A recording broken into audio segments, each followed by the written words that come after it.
Coming from the Fan Ducey Studios in Buffalo, New York, welcome to Caveman Corner with your host, Jeff. Captain Caveman!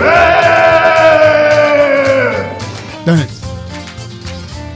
Hey, Ray, we're going to get right into it because you were late, but you're dressed like a pimp, man, for this Amer. Man, Amer and Caveman Nostrad we got today. Yep. And you're dressed for it. Oh, yeah. Yeah, we're posting pictures of you dressed up like this, man. I don't see this too. I'm in my sweats, man. Yeah. Make me look bad. Yep, that's true. All right. But you famous, though, man, Mr. 4 Second Man. Yeah. All the girls are waiting to get my 4 seconds. You go sleep on the couch for that one. I'll be sleeping on the couch for that one. Yeah. Yeah. All right, well, let's. We made Amer wait long enough. Let's try and get him on the line. Okay. Time is money. Yeah, it's true. Hey, welcome to Caveman Corner. Hello? Hello? Hey, how's it going, Amer? Hello? Can you guys hear us? Ray, can you hear us? Yeah, I can hear you. Can you hear Caveman? Ray, you and Jeff need to get your equipment right. You got to get your budget up to par, and you got to buy some shit that actually works. Hello? Man, I'm driving. Hello? Driver. Oh, man. Hello? Hey, can you hear us now? Yes, man. You guys better get your budget up to par, man. Get some shit that works. It's all Ray's fault. He's late, too. He's dressed like a pimp, though. Damn, dude. 30 minutes late, man. Amer's got his own shit. You know what? Hey, when you score the fastest KO in MMA history, you can do whatever you want. Yeah, I still got my ass kicked by Caveman Nostrad, though. Are we on yet? Yeah, we're on. Yeah. Sounds good. There's no Spanish porn music to lead us in? Oh, we already did that part. Kevin. Yes, I'm here. You know we made it, man. We're on the Caveman's Corner podcast. You know, we got everybody listening to us. You made it, man. You made it. Awesome. Yeah. Before we get too far into this, I just want to thank you, Kevin. You kicked my ass. I always thought that I was going to be tougher than the next guy was good, but you really showed me I need to develop some skills in the sport, and I really picked up some skills, and it really pays off learning how to fight Jeff, good. You are one tough guy, and I have a lot of respect for that.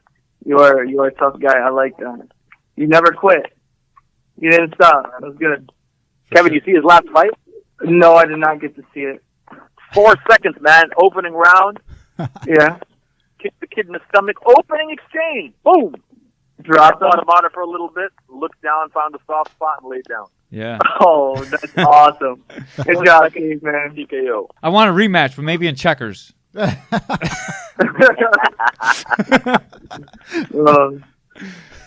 So, man, you got a lot of shit going on. You're fighting in Glory. How did that all come about? I know you've been fighting through Amer. What was the hookup that got you into Glory? Oh, it was Mike Tyson, I believe. Mike Tyson got my foot in the door. Amer worked out a deal, and am I right, Amer? Yeah, I mean, the Glory, wanted to have Mike Tyson do a little bit of a promo thing for him, and we were fortunate enough to have a good relationship with Tyson. And Brian from the WKA said to, put us together. And when you saw Tyson do a couple of promo stuff for Glory, that was through an introduction that we had made. And they said, they started talking about percentages of how much we wanted of the deal. I said, listen, the only thing that I want is I want my kid fighting on the show. So Tyson took Kevin's name. They gave it to our friends over at Glory. Glory contacted me immediately. John Franklin said, "You guys are in," and he gave us the opportunity. There's that, Jeff. There's tons of fighters out there. There's a promotion like Glory is very difficult to be able to get on that kind of stage. So we were very fortunate that they believed in us, gave us the opportunity, and we were blessed. And we thank everybody for that opportunity. Listen, we've made the most of it, right? I mean, they gave us the opportunity, but Kevin made the most of it. He didn't just take it and say, thank God we're going to fight one fight and that's it. He fought, kicked ass. Now he won the featherweight tournament. Now he's fighting for the interim championship of the world. Cool. God damn. That's awesome. It's amazing. What does it feel like to go from the biggest name in Lockport to one of the biggest names in kickboxing? It's a blessing. It truly is a blessing. I didn't ask for it. I just kept doing what my coaches were telling me to, trainers, and strive to be the best. And sure enough, it will come. So, and the stepping stones, I would say. And then once you get to the top, I don't even know if I'm at the top yet. I want to push and see how far I can go. A couple more titles and you'll be at the very top, man. I mean, yeah. You're fighting on TV, on ESPN2. It doesn't get much better than that, especially in kickboxing. Oh, wait. I want that pay-per-view. Hell yeah. In the ring with you, you're so elusive. You're so hard to catch. To actually hit you, it's unpredictable to life. So I'd start off with Kempo, with Impact Martial Arts. And then we'll have another style come in, and I won't blow it away. But I will take anything I can to help my game, improve my fight style. I'll come and I'll take it, and I'll try to tweak it a little bit. I switch my stance a lot because when we do drills, everybody does training drills, and they usually work one stance, right? correct. Just what stance are you? Orthodox? Orthodox, yes. Okay. Well, I have partners that are Orthodox, and I have partners that are Southpaw. So instead of just only partnering up with someone that's Orthodox, I'm like, let's partner up with a Southpaw today. Let's work it, you know? If I got a drill that's really good on one side, I want to make sure it's good on the other side, too. You never know when you're going to need it, right? Yeah, that's true.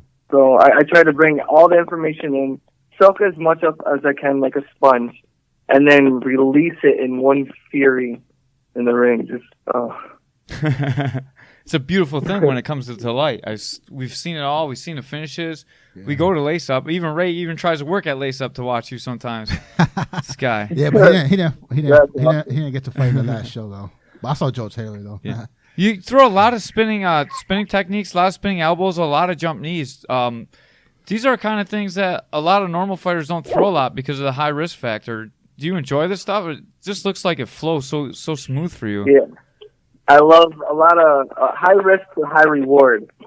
You know, you watch fights and people, they're boxing, they're going back and forth. Yeah, that's nice. But people want to see the knockouts. They want to see the fancy stuff. They want to see it land. So I try to give them that. That's how you build a name. Definitely building a name for yourself. I mean, your fights are electric. We love to see them. What was it like to fight in New York City in Madison Square Garden? That was a dream come true. It was. It was the biggest stage, obviously the biggest stage, and the cameras right in your face.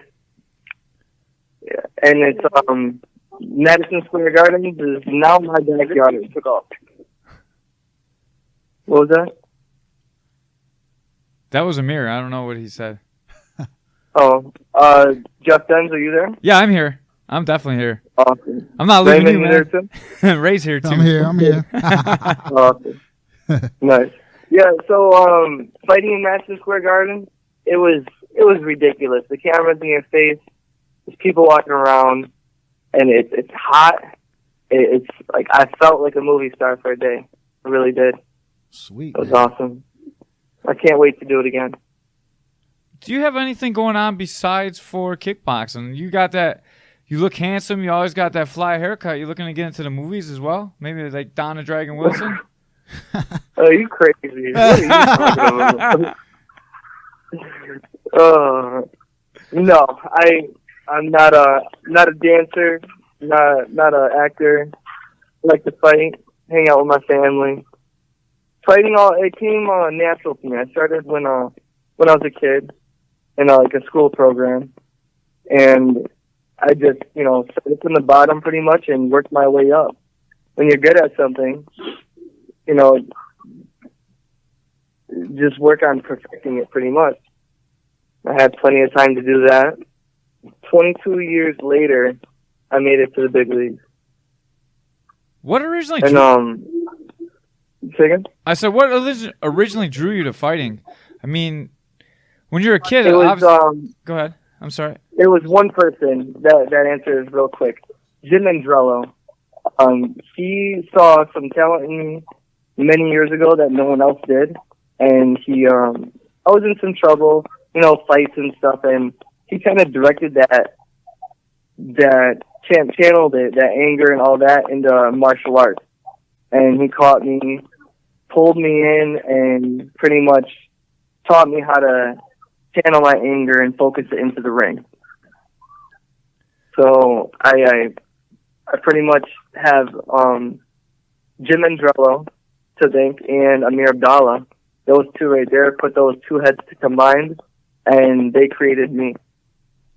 They did a good job, man. Oh, yeah. Turned out a killer robot, man. Hell yeah. They took their time. Yeah, I remember watching you fight.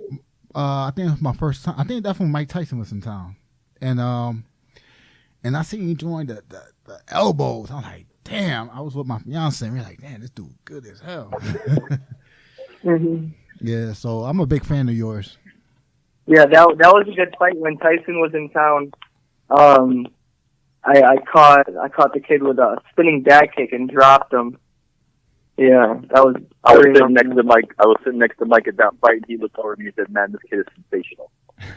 Everybody that Kevin fights in front of is surprised and is in awe of his raw talent, his athleticism, his ability to win, his ability to find a way to win, and of course how dynamic it is. At the end of the day, everybody wants to see a knockout, right? It's great to see a technician. It's great to see a tactician. But what it comes down to is people want to see knockouts. They want to see, electrifying moves, and Kevin gives them all of that. Oh, yeah. And when you talk to him outside the ring, man, he's a humble kid. He's a nice kid. He knows where he's from. He knows what he's all about. He knows the direction he's going. He's a family man. Monday comes in, he clocks back into work. He's Clark Kent all over again. Yeah, I gotta say, it was pretty nice to him after I tried to steal his belt after the fight. But his crew looked like they were gonna beat the shit out of me, so I just left it there.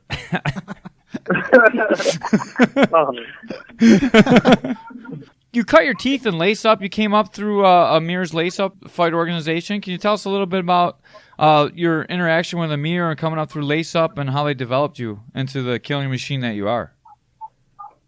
Yeah, my first fight started off with, I don't remember. I just remember swinging and kicking.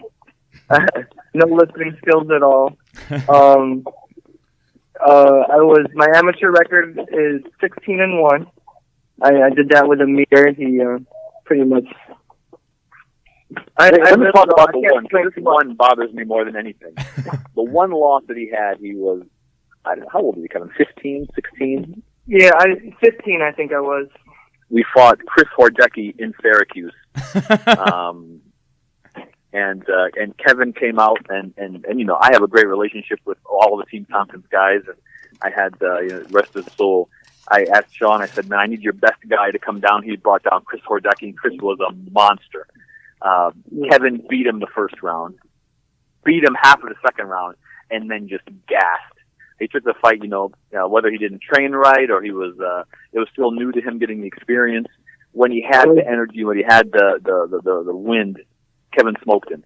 But then, Chris just used his experience, and he ended up edging Kevin in a decision. But that was the only loss that we had. We would have loved to have run that back, but Chris went on and did great things in the UFC and established a great name for himself. So that was the one. So when we talk about that 16-1, that was the one. Man, that's Hordecki's a tough dude, man. We had Mike Dizak train with him a little bit, so we interacted with him a little bit. He is a tough man. So that says a lot about you. At 15. Yeah, 15, and that was my second fight too. So, yeah, right. It was early in his career too. God damn. And that the feeling of defeat, Jeff, I just didn't like it. It didn't sink in well to my training and the guidance I was taking from Mr. A. I call him Mr. A, but it's Jim Andrello, and it was just I didn't like that feeling because I worked so hard. And to come back to my hometown and tell them I failed. It's not something you want to tell your Shihan, your master instructor. So I tried my best from there on out to pretty much be the best I could be. Yeah, you definitely did that. You went on undefeated as an amateur after that fight, and you've only had one loss in Glory, the decision loss. Can you talk about that a little bit? Yeah, I'll tell you about that. Hang on, Ken. I got this. Thank you. We mind you, we had a great relationship with Glory. When Glory calls you, you pick up the phone and you take the fight that they want. They said, listen, Kevin, by the way, in October had fought in Syracuse, had a great win, took some time off for the holidays, probably a 3-month layoff. Glory called us in the end, I think it was January, mid-January, end of January, and said, listen, we need a last-minute fill-in to fight Giga Chikadze, who, by the way, was number 1 at that time in the world. You've got 10 days to get ready. I picked up the phone, I called Kevin. Kevin was, what were you, 17 pounds, 27 pounds off? It was about 27 pounds. Oh, my God. Yeah, I remember we were close to 30 pounds off, 10 days before the fight, 3-month layoff. Kevin said, sign me up. I was very clear. I said, Jimmy, I don't want to prostitute my guy or anybody, any organization, any amount of money.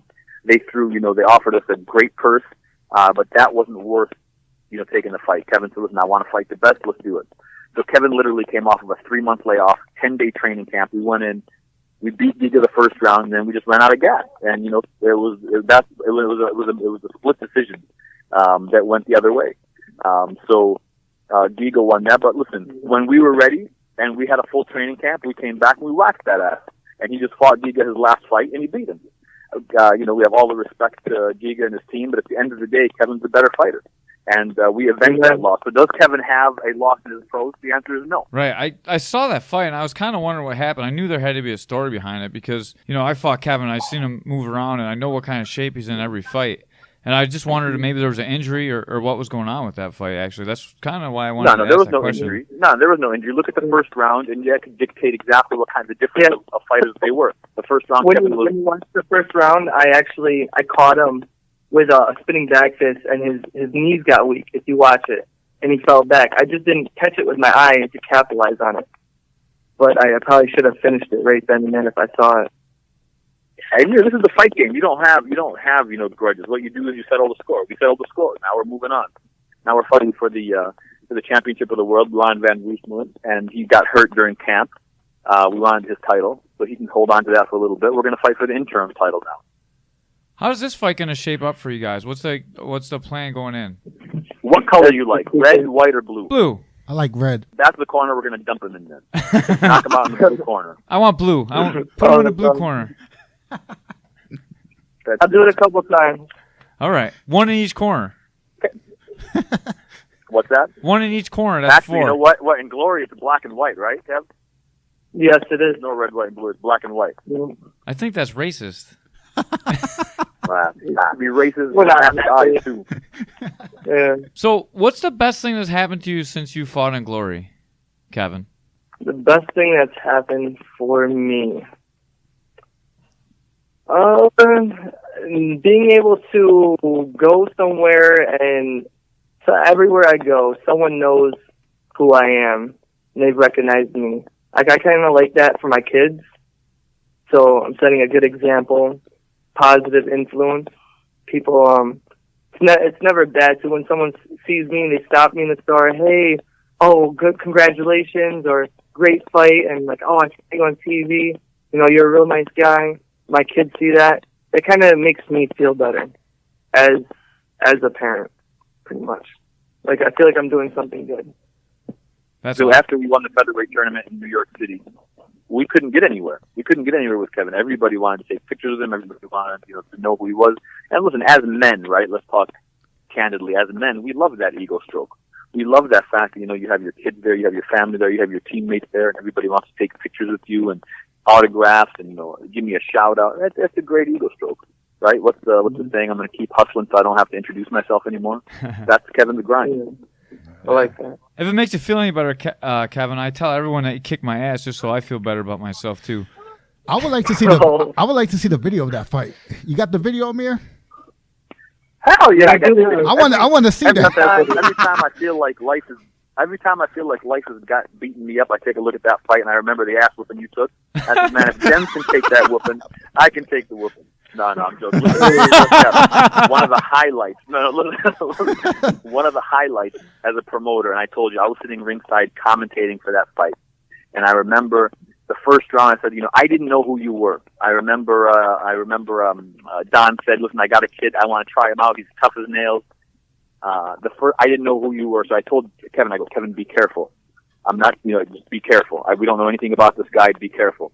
first round, Kevin kind of felt it out a little bit. After a few seconds, he knew he could pull the trigger at will. And he was, he was winning the fight clearly. Second round, I said, okay, it's gotten a little bit clear. He might even dropped you in the second round. Third round, same thing. And I said, yeah, damn, it's starting to look ugly. Fourth round, it might have been like fourth or fifth knockdown. He knocked you down. And I said, man, Don, stop the damn fight. I was looking at the referee like, please. And you didn't know where you were for the first couple of seconds. The referee comes over top of you and he's, counting, and you looked at him and you go, what number are you at? He kind of looked at you and he goes, 5, 6. He took a deep breath. I said, man, I swear to you, and I'm as God is my witness right now, it sends chills down my spine. I just got goosebumps. That's what this sport's about, man. That's the kind of warrior stuff that we're made out of. That's what we're built. That's the cloth that we're cut from. At least most fighters should, right? And you just keep fighting until you can't fight anymore. Nobody would have blamed you if you would have said, man, let me pull out an Oscar award-winning performance and just lay down. Nobody would have blamed you for not getting up. But, you kind of shrugged it off and you finished the fight, and I think I ended up stopping it late in the fight. But yeah, late man, in the fifth. what a performance! A performance! I want to say I'm the only guy that went 5 rounds with Kevin Nostrad so far. Yeah. Yeah. That's going to be the footnote in your career. I'm going to be your footnote. And some of the best fighters in the world can't say what you just said, Jeff. Kevin's gone through. Listen, the kid the first kid that fought Mo Abdullah, whatever his name is, from England, that we fought in the first round of the featherweight tournament. That guy was world champion. Kevin got rid of him under 1 round. Yeah, that fight on Lace Up, you killed that guy with the spinning elbow, and he wouldn't even get up. I remember that one. Yeah, Justin Gregowicz. Justin Gregowicz, a legitimate, full-ruled Muay Thai world champion. One of the toughest guys out there, probably top 10 in the world. 1 round. It was over. Kevin's the most electrifying fighter in the world. Period. However you want to spin it, however you want to dice it up, however you want to say it. I know what we've got. He knows what he is. And December 1st, we're going to shock the world again with another performance. Awesome. For your training camp... Oh, go ahead, Kev. No, I was just agreeing. I'm just agreeing with that. I love that. Sounds good. For your training camp, now that you're big time, do you still stay with Jim Andrello and the Andrello camp, or are you all over the world? What are you doing? In MMA, these guys leave the guys that made them, and they go train wherever they think they need to train. What are you doing with your training now that you're in Glory? I get asked that question more than you think, and I will never leave his side. There's no question about it. He's like a father to me. He knows more about my body than I do, what I'm capable of doing, what I should do, what I shouldn't do. And all my wins, pretty much, you might not know this, but I listen to him in the ring. If he says to do this real quick, I don't think about it, I do it. And next thing you know, my opponent's on the ground. And it's pretty much, no one knows. I'm doing the physical work, but he's behind the scenes. He sees everything that I don't see. So Mr. A and the way he teaches, I want everybody to come in and just listen for a class what he has to say. It's amazing. It makes sense, and it's like I'm 10 years ahead of anybody that I'm fighting. That's what I feel like. I feel like I have the upper advantage than anybody that steps in the ring with me because they don't have Mr. A in the corner. So that's how I feel. So I will never be leaving his side. If he moves, I will have to move. But some real loyalty, man. You don't see that a lot today, and that just goes to show what kind of martial artist you are. That and your attachment with Amer, man. Amer is probably one of the best managers around. I wish he would have been my manager. I'd probably be famous too. I appreciate those two guys right there are roots. They're like the foundation of who I am today. So I owe a lot to those guys. Home team, man. We call home team. For real. Home team. I'm a father myself. I have 2 children. And do you think that they receive a big benefit from us fighting, or do you think it's kind of detrimental to their growth? I've always thought that I'm showing a great example to my kids.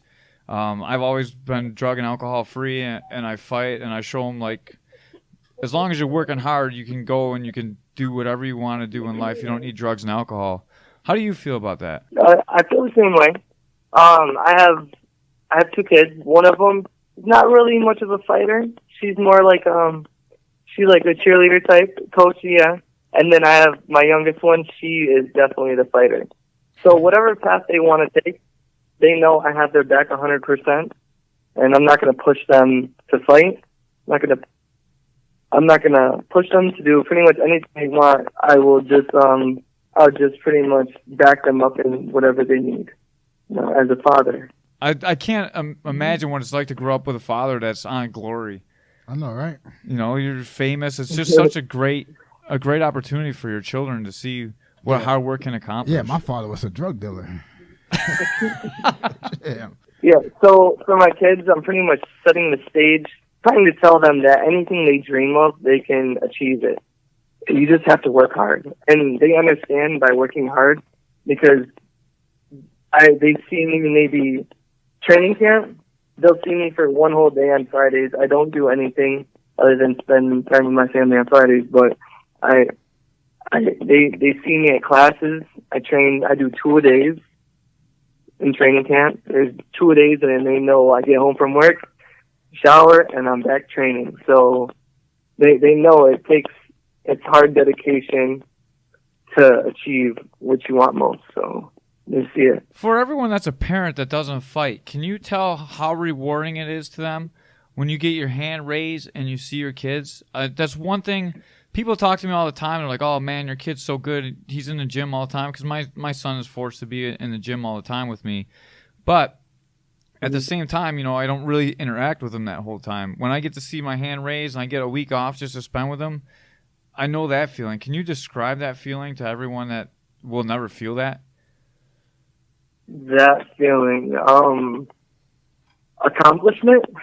I don't know. Yeah, I would say a good day's work.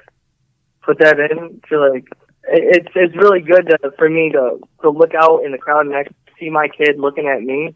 That's amazing. I did that the last fight in Madison Square Gardens. That I wanted to cry, but nothing came out. It's all good. I can't really answer that one. I know. I just Amir, you're a champ. Nah, what are you talking about? I was on my knees crying in the locker room. I'm big enough in my manhood to say that. I was on my knees crying. After both of my guys won huge fights. Kevin won. Joe Taylor, first of all, won. A revenge fight from the guy that beat him. It was the first fighter in Western New York history in Lockport history to win it in Madison Square Garden. That was huge. And then my guy Kevin Van Nostrand just won the biggest tournament in the world. Man, I got on all my knees and I cried, and I just thank God that I was in the position that I was, and my guys did as well as they did. There's nothing wrong with that. Mm-hmm. I just want to say, when I won, man, I broke down as soon as I see my son. He had the little poster from the fight. I looked from the cage. I could see him just cheering. It was like an amazing feeling, and it's so hard. What beats that? What's that? Nothing beats that, man, and it makes all the sacrifice worth it. You're a Superman. He'll always remember that. He's listening right now. He's drawing.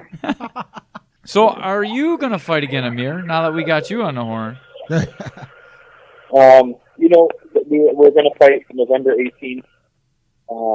This last fight in Lockport, I just got so busy. I started doing a lot more on the business side of the game. I manage now Badu Jack, who just won second world title on the undercard of Floyd and Connor. So I just got tied up in the business part of it. We're planning. I think I've got one more. I'll tell you, Jeff. I'm going to be honest with you. I'm going to say it here on Caveman's Corner. Uh-oh. For the first time. I'm not sure it's in my heart anymore. Wow. I used to walk in the gym and look around and say, who's going to give me work today? Who's asking I whoop today? I used to have that hunger. I used to look at the rankings and see who's coming up and, who I wanted to fight and who I wanted to work with. I don't have that shit anymore, man. That part of me is, I think it's evolved. I think I'm past that. But, and I would never want to disrespect my career, my reputation, and the sport in giving a half-ass, or disrespect my team and giving, a half-assed effort, I would have to be 100% committed. And I think that's probably the underlying issue. And I just kind of use the excuses of, because I never allow my schedule to dictate what I do. I think that's really the biggest drawback right now is just, I'm not sure it's in my heart anymore to fight. I mean, I love the game. I always love the game. I'm just not sure I want that part of it anymore. But, there are times when, last fight, I saw Joe Taylor win and I saw him in there, and I saw, some of the guys fighting. I saw, Eric Plameri put on a good fight. Bryce Mills, of course, who's the up-and-coming, I think, future of the sport. Oh, yeah, he's awesome. He's going to take over for Kevin. Yeah, he's amazing. I see those guys, and those guys motivate me, and they remind me of what it's like to be in there. Then I go and with Badu Jack training, I'm in camp with him, and I see, that, and I get that itch. That itch has got to be able to last me 10 weeks. Mm-hmm. That itch has to be able to last 10 weeks. I'm just not sure that it's there. That's full honesty. It's tough if you're not. I'm 40 years old, man. I got my kids, and I don't know. Hey, there's nothing wrong with 40. 40's the new 25. I didn't say there's anything wrong with 40. I'm saying it's at a stage in my life where, I always say that, I don't change. My priorities have. My priorities, I won a world title. I fought some great guys coming up. I've fought, 6 world champions in 18 fights that I've had, or 7 world champions. I'm happy. I'm happy in what I've done in my career. And you're undefeated. Undefeated. Yeah, man. I have, financially we're doing well. I made some right moves in my investments. I did some right things in my life. I don't fight because I have to. I fight because I want to. And, like when we go back and, I was talking, a lot of guys will say, Eddie Mustafa Muhammad. I had a long conversation with him before I left Las Vegas. Eddie, of course, is a legend in the sport. And he goes, "You're done, champ." I said, "Why do you say that?" He goes, "The minute you start thinking about retiring, you're retired." And I thought about that, and it was a very profound statement. The minute you start thinking about retirement, you're done. You see that over and over again in UFC now too. Like if your mind's not in it, you just can't do it. Yeah, I hate to say that I'm checked out because I'm not sure I am, but I will say that it's not the way that it used to be. It's not that hunger of waking up, an hour before training and saying, "Man, I can't wait to get to camp." Now it's kind of like, man, get your ass out there and train. You had too many pedicures. I think that's a problem. Too many pedicures. Kevin, put nothing wrong with that. Put him in check. Tell him because you ever see Dumb and Dumber? You ever see that guy's toenails on Dumb and Dumber? That's what I can imagine. That's what Caveman's toenails look like. Yeah. So Kevin, you let this man know. You let this man know what it's like to take a pre-fight pedicure. That's what Kevin and I do. That's our ritual. It's relaxed. Pedicures. It's relaxing. So when I kick him in the face, I don't leave any marks, and he just goes to sleep just perfectly fine. Kick him with class. That's right. Kick him in style. That's why when I kick you, you get an infection. It slows you down. Hey man, you gonna get athlete foot. Yeah, and you can be 7 inches away from him with you. You gotta watch out with Caveman. He got fungus in his toes.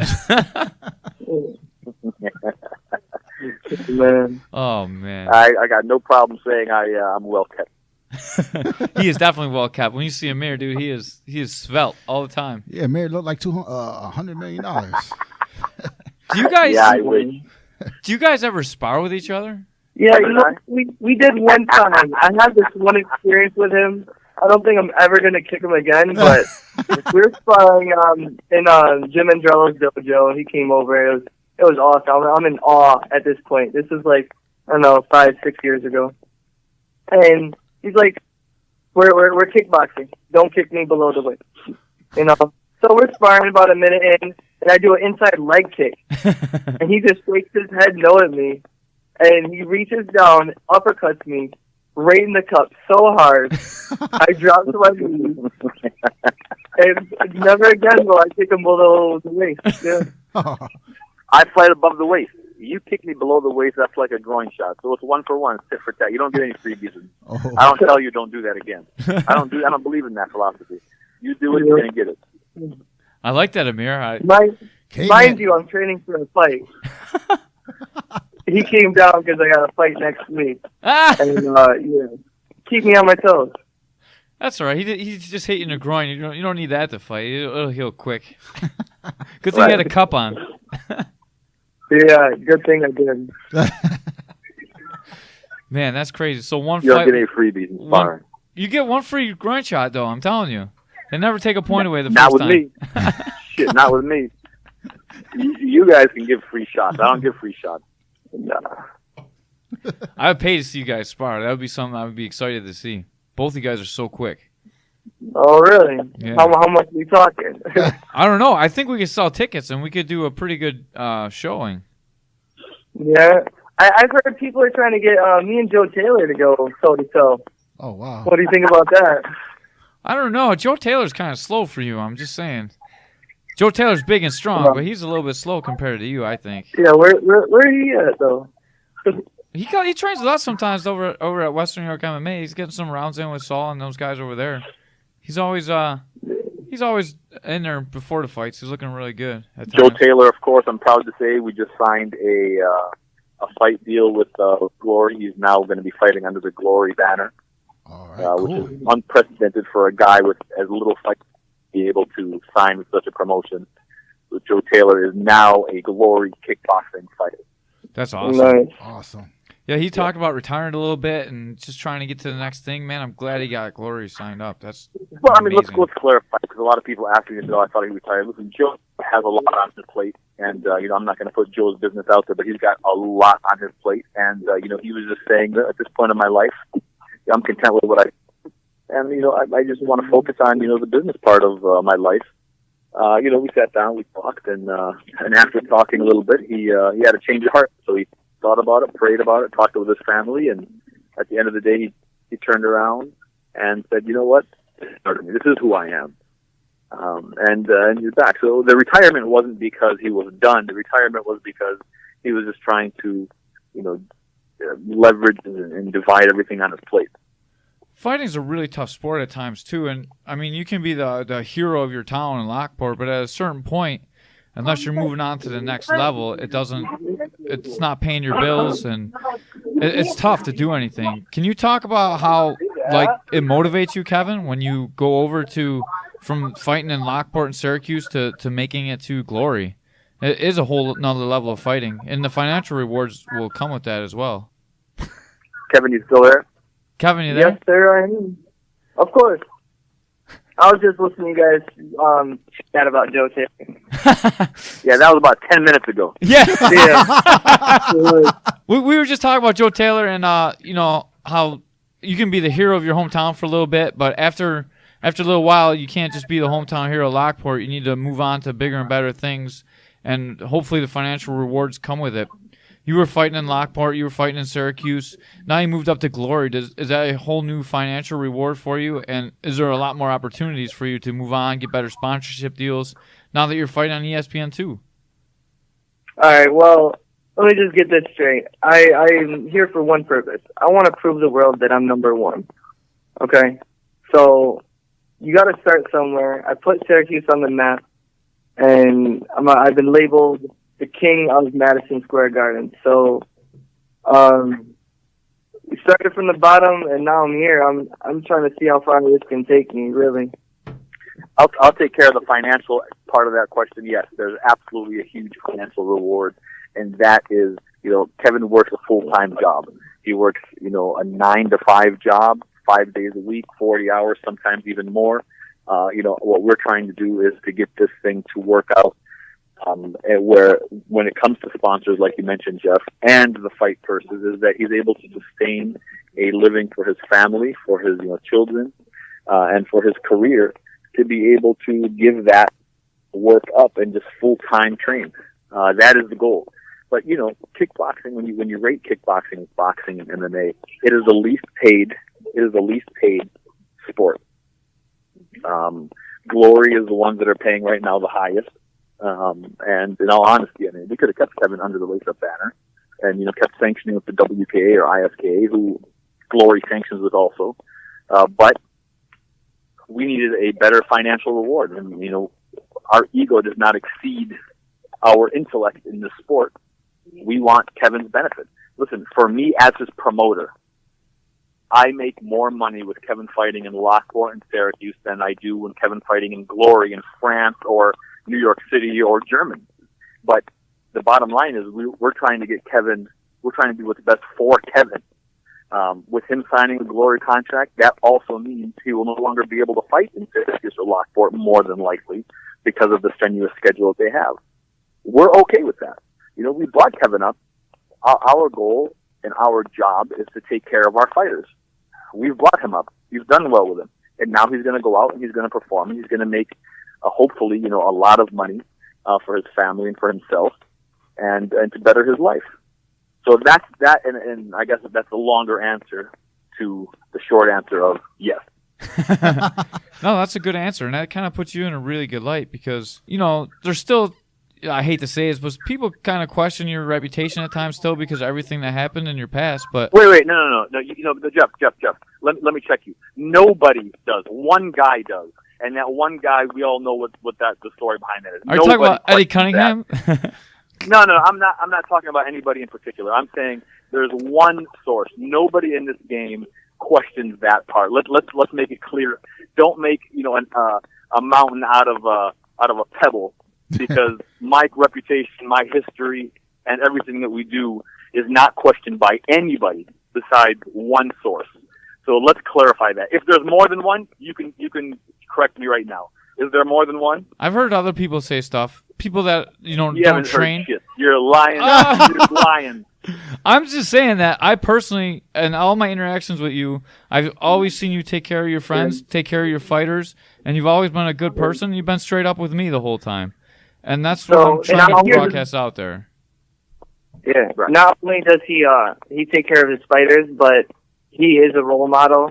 From the day I met Amer, he's been like a father figure, and he has my heart. Like, sometimes there's this one time where I might not believe him, but I have to just close my eyes and just have him, just let him pretty much walk me through the door. I just have to have faith in him, and it's worked so far.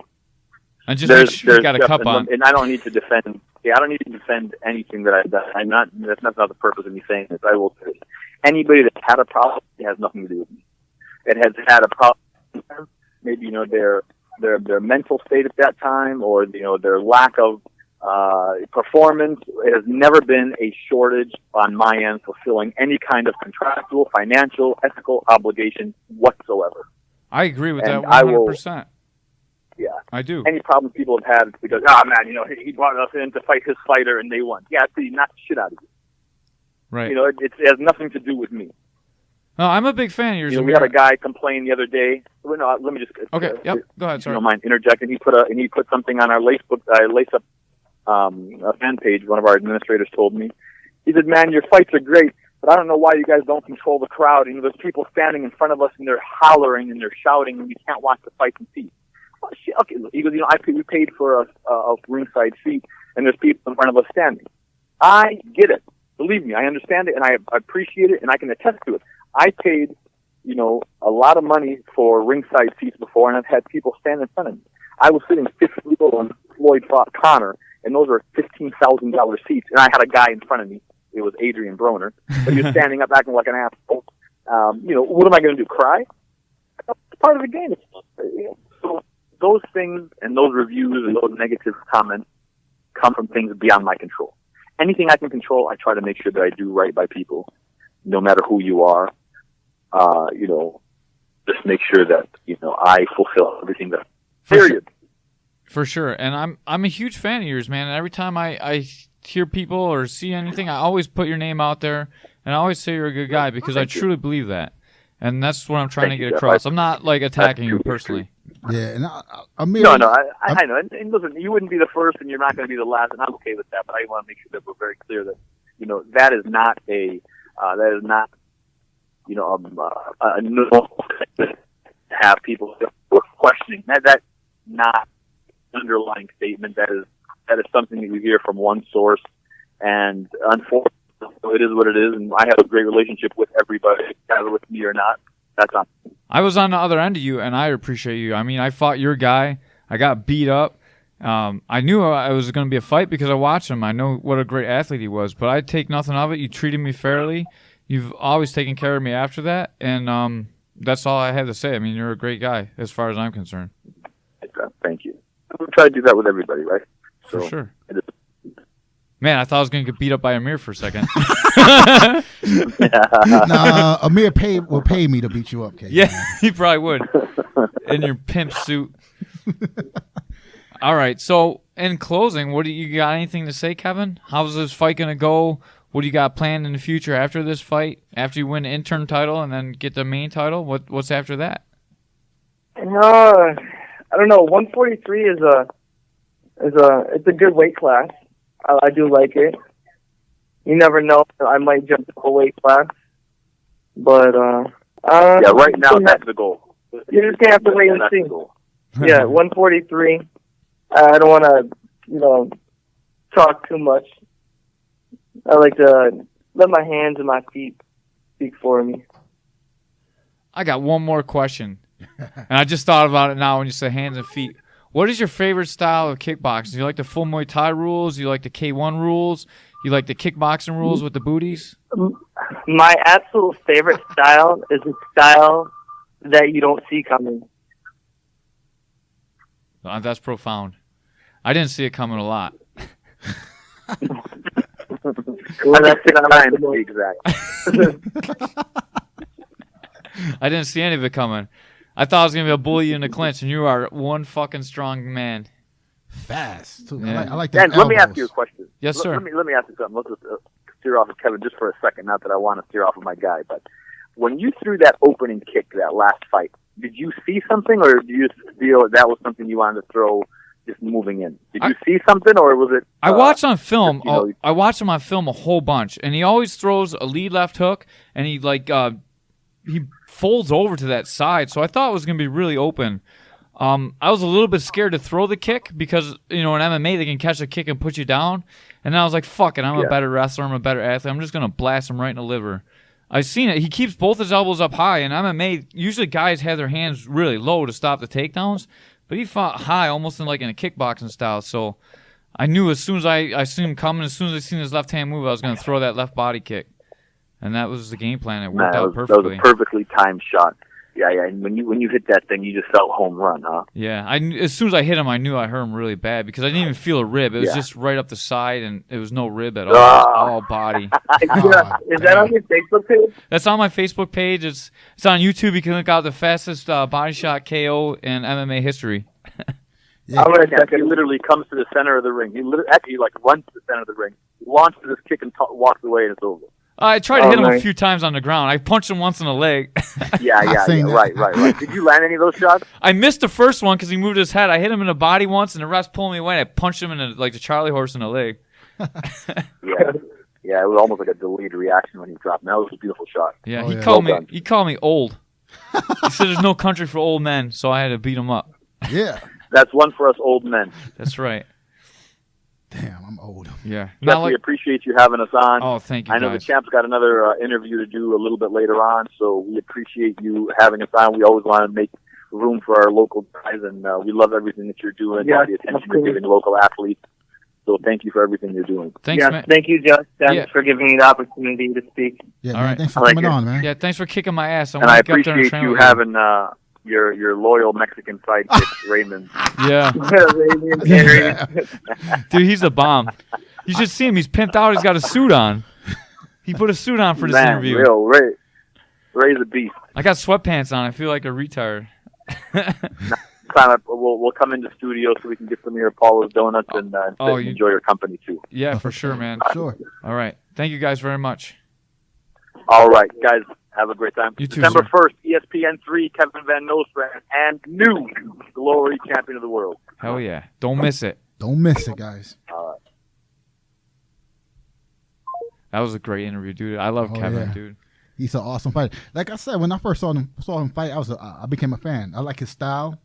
I like how he throws the knees and elbows. Yeah. And good fighter. I really thought I was going to be able to move him in the clinch, dude. He doesn't really look too strong. Right. But god damn, is he strong in the clinch, man. He's fast, too. He's ruined my whole game plan was to make it ugly in the clinch, dude. Yeah. God damn, he's so fucking strong. Like you wouldn't think it. You look at this guy. He's not. He's. You look at athletic, but you wouldn't think he's so strong. He's very strong. Yeah. Almost like not humanly strong. Damn. Yeah. Like, just like those. Muhammad McBride's another guy just like that. He's just. You look at him. He's not really cut up, or he's big, but he's not like huge. But you touch him, dude, and it's like trying to move a brick wall, and that's just how Kevin was. It's just something some people have. Yeah. Yeah. Damn. Yeah. He's an awesome fighter. I can't wait to watch him fight. Mm-hmm. I'm gonna try and get down and train with him once or twice. I really like his style. He made me change up my whole style. Yeah, he got a sweet style. Like I said, I kind of figured he had like a traditional martial art background, and yeah. Dude, he tears up them Muay Thai guys. Like, just tears them up. Yeah.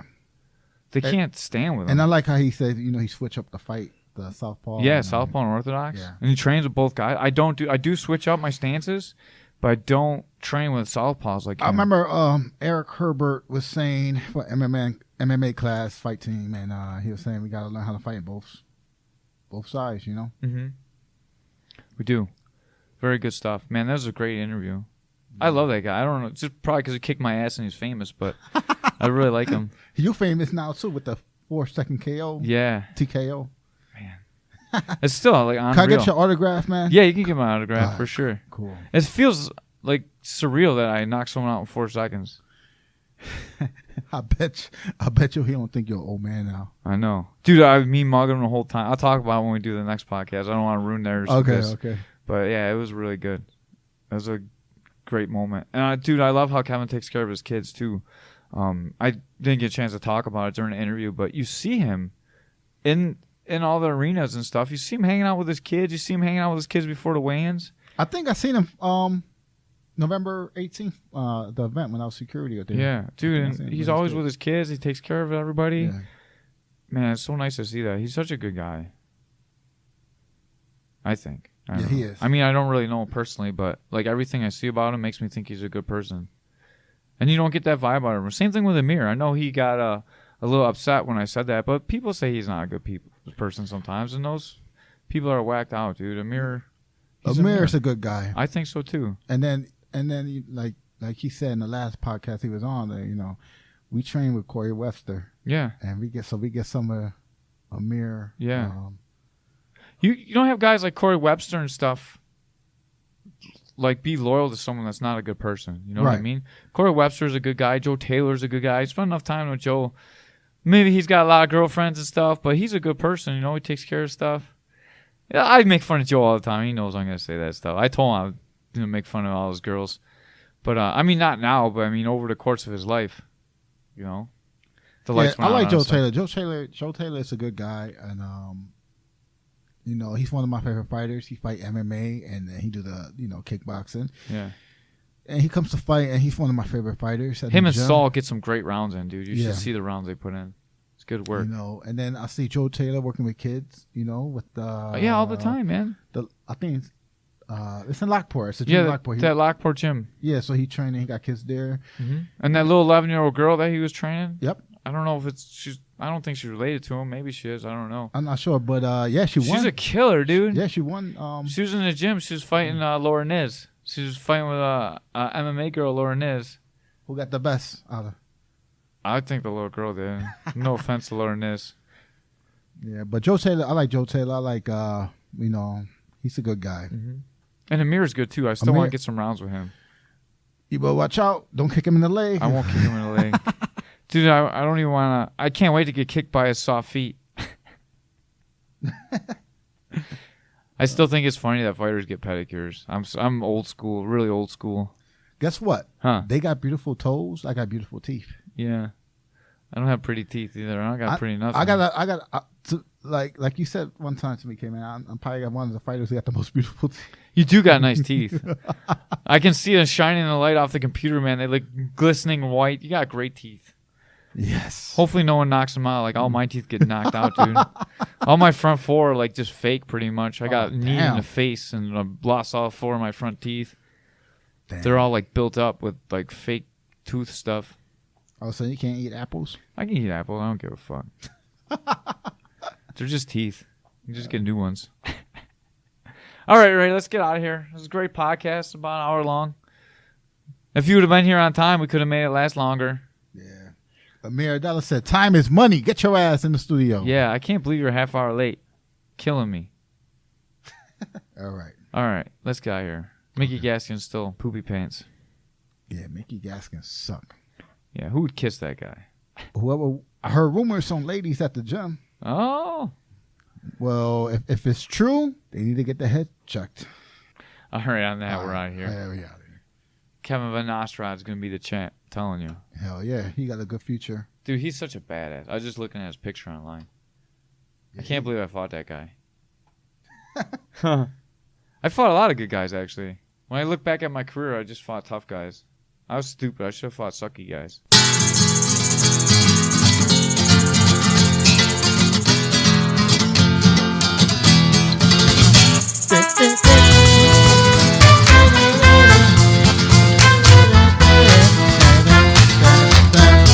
All right, fight fans, from the fans in the studios, we are out of here. Buffalo, New York. Hey, Buffalo, New York. Yes, it's nice out.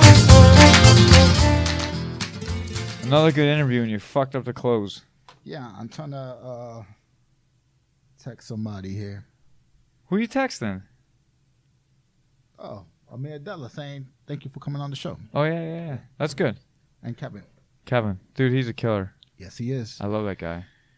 I would like to see him fight Mickey Gaskin, and I would like him to kick the shit out of Mickey Gaskin. Yeah. I want him to give him a nice body shot where Mickey was just poop. I'd like to fight him in MMA. Uh-oh. It would Son never of Glory will never happen. It would never happen. No. I think you should do another kickboxing lace up with him. With him? Yeah. He's got to fight for glory, dude. He's big time now. He won't fight me. I could get beat up by Bryce Mills, though. Yeah. Oh, he was awesome. I seen him fighting. Yeah, dude, he's a beast. He's a beast. Yeah, he's awesome. I don't know what's wrong with my mind that I want to fight these tough guys. Something's crazy. Because you're a tough dude, Caveman. Yeah. You want to fight the best. I do. I like to fight tough guys. Some guys like to fight soft guys, but you like to fight, the best of the best. You know, a lot of people say Vince is soft. Oh, yeah? Yeah. Fuck him. Yeah, he beat Todd Liberati. He beat Bubba, man. You know, Yeah. He could have beat me up. You never know. He's a tough guy. Yeah, he's tough. I think I'm not going to say he's soft, but if he beat Todd and he beat Bubba, he's got to be tough. Yeah, he's tough. Yeah. All right, let's get out of here. All right. We got another show to do.